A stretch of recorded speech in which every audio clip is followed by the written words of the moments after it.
But the author did have to make some pretty serious adjustments to her full book tour schedule. Yeah,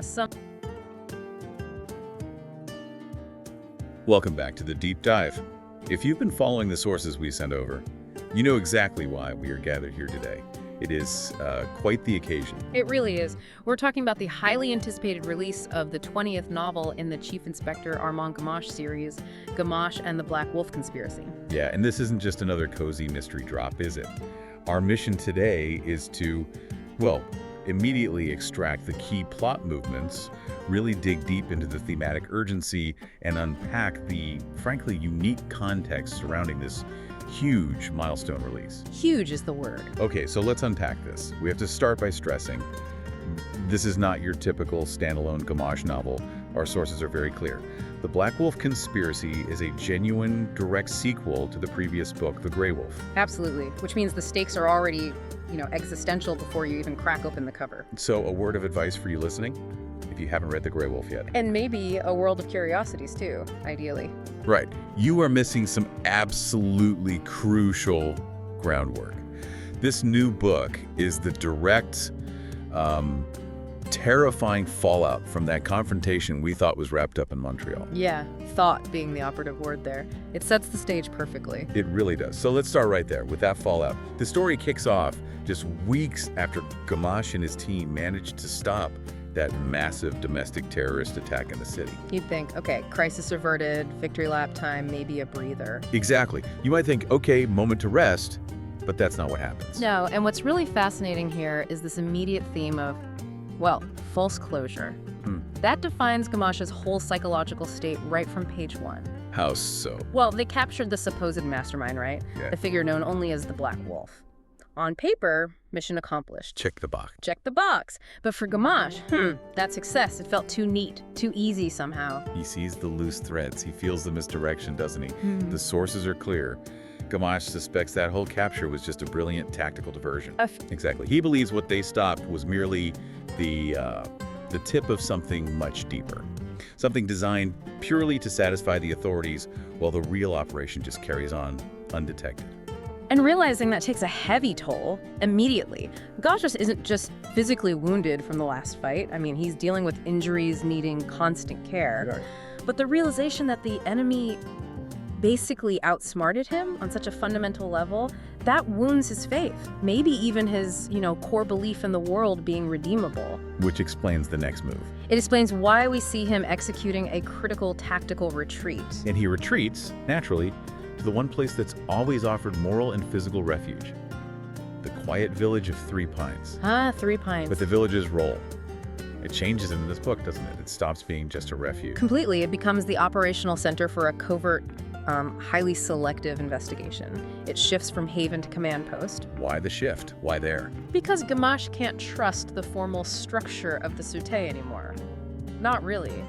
He gathers only his most trusted senior agents, specifically Beauvoir and Lacoste. Keeping it tight. Very tight. Ensuring the investigation is kept entirely off the books, close to the vest. Because, if his suspicions are right. The enemy is already inside the building. Precisely. That fear, the enemy within. Yeah. It brings us to the evidence they actually have to work with, which is, well, chillingly sparse considering the scale of the threat they suspect. Extremely limited, yeah. They're dealing with just 2 cryptic notebooks, Okay. a series of mysterious numbers jotted on a battered old map of Quebec, Quite the match. and a single haunting phrase that just keeps repeating. And that phrase is so important. It really grounds this high-stakes plot in that signature literary style we expect from the series. The phrase is, in a dry and parched land where there is no water. It just sends a shiver down your spine, doesn't it? It's an immediate signal of, well, desolation. A deep thirst for truth, maybe? But it raises a question, doesn't it? Why would a sophisticated terrorist group leave a clue like that? So evocative, yet so obscure. Well, if you connect it to the bigger picture, the phrase isn't just a plot device. I think it speaks directly to Gamache's own crisis of faith. He's operating in a world of metaphorical parched land where truth, morality, loyalty, they've all dried up. And he's desperate for the water of justice. Exactly. He needs that water. That depth really confirms the scale we're talking about. Because the investigation sparked by these few clues, it quickly reveals this conspiracy is far from isolated. It's not just one cell or one leader. Oh no. The Black Wolf has allies. everywhere. And this is where the institutional betrayal really ramps up, isn't it? It truly escalates. Look, previous books have dealt with corruption, sure, but here, the revelation is that the rot is systemic. It reaches into multiple core sectors all at once. Like Law enforcement, industry, organized crime, government, you name it. This isn't about rooting out one bad apple anymore. it's realizing the whole orchard is poisoned. That's a great way to put it. The orchard itself is poisoned. Gamache is playing this incredibly deadly game against an unseen enemy who literally controls the very system he swore to protect. It makes you wonder how he even keeps going. I mean, every tactical move he makes could potentially be betrayed by someone in his own professional circle. It's a terrifying thought. And that systemic betrayal, that's precisely why the title, The Black Wolf Conspiracy, feels like such a potent thematic pivot. Let's shift gears a bit and talk about that symbolism. Yeah, the wolf metaphor. Dark, predatory. It's not random, is it? As you mentioned, for anyone who's read the series, especially the gray wolf. It instantly brings back that famous two wolves allegory, right? Compassion versus rage. The one that was so central to the previous book. But here's a thought. Does using the black wolf as the main villain maybe risk, I don't know, diluting that powerful allegory? We've seen Gamache struggling internally with that choice. Feed the wolf of compassion or the wolf of rage? Does making the villain explicitly the black wolf simplify that moral fight too much? That's a really sharp question, but I think the sources actually suggest the opposite. It deepens it. How so? By naming the conspiracy after the figure that embodies rage and nihilism, the author forces Gamache to confront the external manifestation of the darkness he fights internally. Okay, so it's not just an illusion. Not just an illusion, no. The allegory sets the precise, terrifying moral landscape for this new book. He has to respond to this systemic evil, this literal black wolf conspiracy. Without succumbing to the rage it represents himself. Exactly, without becoming what he fights. That commitment to the moral arc. Mm-hmm. That's certainly why this series keeps resonating so strongly globally. No doubt. And speaking of global reach, let's transition from the themes to the really incredible publication context around this 20th book. The official release date is Tuesday, October 28th, 2025. Mark your calendars. And what a milestone that is. We really have to acknowledge the just remarkable consistency here. The first book, Still Life, celebrated its 20th anniversary. Which means this is the 20th book released in 20 years. 20 bucks in 20 years. That sustained quality and output, it's honestly staggering in modern publishing. And the critical reception really reflects that. Publishers Weekly gave it the cover feature back on August 4th. That shows the kind of significance and excitement building around the release. Yeah, the advance buzz has been just overwhelmingly positive. The teaser hailed the author, a 6-time Agatha Award winner, let's not forget, as being at the top of her game in this pulse-pounding thrill ride. It sounds like we're promised both that high-octane suspense and the thoughtful character work fans absolutely The adore. best of both worlds, hopefully. It feels like it. Yeah. It's a massive threat, yes. But the series' power ultimately comes down to community and connection, doesn't it? Always. Which brings us to the fascinating fan response and the unique publication logistics around this release. The author maintains such a strong direct connection with her audience. She really does, Yeah. particularly through her two main websites, louisepenny.com and gamacheseries.com. The second one has all that amazing background info and her own annotations for each book. It's fantastic. And you can actually see that community connection physically manifested up in Quebec. Yeah. The author's own hometown bookstore, Brome Lake Books in Knowlton. Oh yeah, what they did is amazing. They've transformed themselves for the fans of Three Pines. They actually built a bistro into the bookstore building. Consciously designed to represent Olivier and Gabriel's beloved bistro from the fictional village, it's incredible. Talk about dedication. They hosted a sold-out pre-launch party there, which fans could watch online, thankfully, but the author did have to make some pretty serious adjustments to her full book tour schedule. Yeah, some logistical complexities came up. She'd planned these extensive large-scale events, including, I think, a Kennedy Center launch in D.C. Wow. But ultimately, she had to cancel all her U.S. in-person programs. She did make it up to fans, though, with a massive online event for Barnes & Noble customers scheduled for Monday, October 27th. But the real centerpiece, the most symbolic event on the calendar, is the one that just perfectly reflects the series' ability to bridge divides and highlight human connection. That's her appearances on November 1st and 2nd. at the Haskell Free Library and Opera House. Tell us about that venue. It's unique. It's truly unique. It physically straddles the U.S.-Canada border.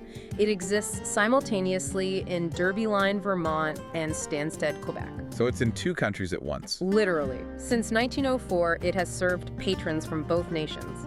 But here's the catch. The main entrance, the front door, is located squarely in the U.S. on the Vermont side. Ah.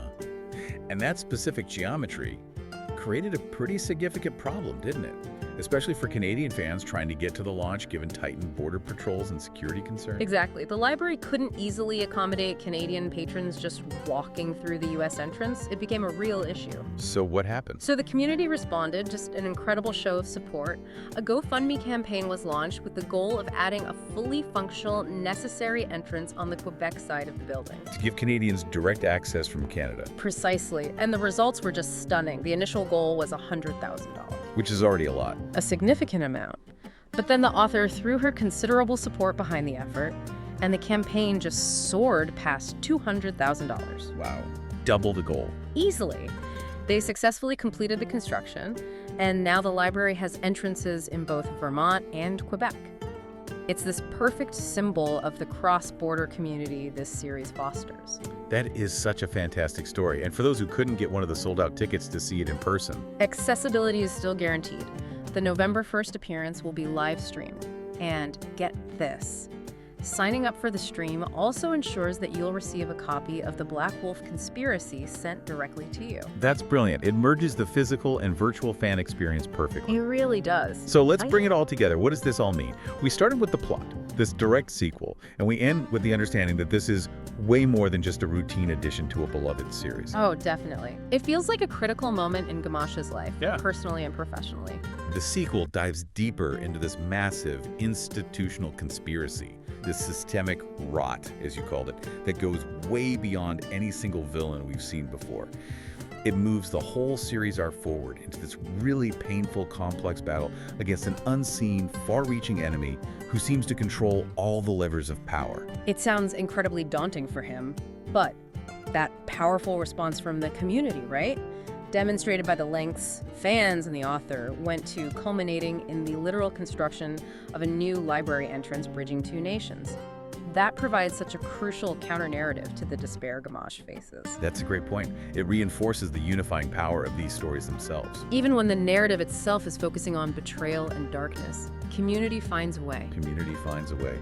Okay, and here's a final provocative thought for you to chew on as we wrap up.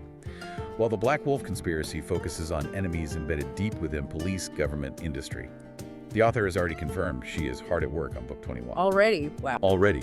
So, given the sheer scale of betrayal introduced in this volume, where can you possibly go next? What new, maybe even more terrifying levels of national or even global compromise might Gamache have to confront when the fight against the darkness moves beyond the borders he's just tried so hard to mend? That is quite the question to leave us with. Something to keep us anxiously anticipating well beyond this October release. Grab Black Wolf by Louise Penny now, on sale $22.95. Don't miss this chance and build good habits and achieve remarkable results. Buy now, today.